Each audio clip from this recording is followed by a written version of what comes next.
তারাও কিন্তু ভুক্তভোগী। কখনো নির্যাতনের শিকার, হামলা মামলার শিকার, কখনো বাড়ি ঘর ছাড়া হয়ে এই এলাকা বিএনপি অধ্যুষিত এলাকা। সত্যি কথা বলতে আসাদ চাচা এবং যা বললেন যে এই কেরানীগঞ্জ হচ্ছে বিএনপি, এই কেরানীগঞ্জে বিএনপি বারবার নির্বাচিত হয়েছে। আমাদের সাবেক সংসদ সদস্য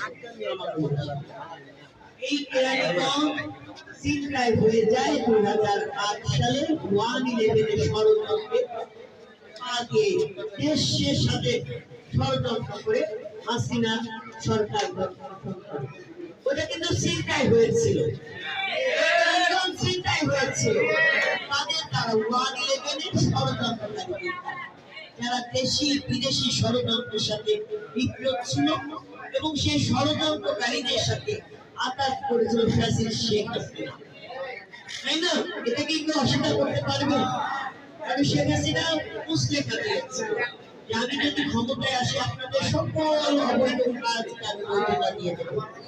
এই 1/11 সরকার সেই মুসলেখা দিয়ে দেশ বিরোধী ষড়যন্ত্রকারীদের সাথে আঘাত করে 2008 সালে সে ক্ষমতায় আসে এবং এই আশঙ্কা চিন্তা করেছে। এই বাস্তবতাগুলো আপনাদেরকে বুঝতে হবে।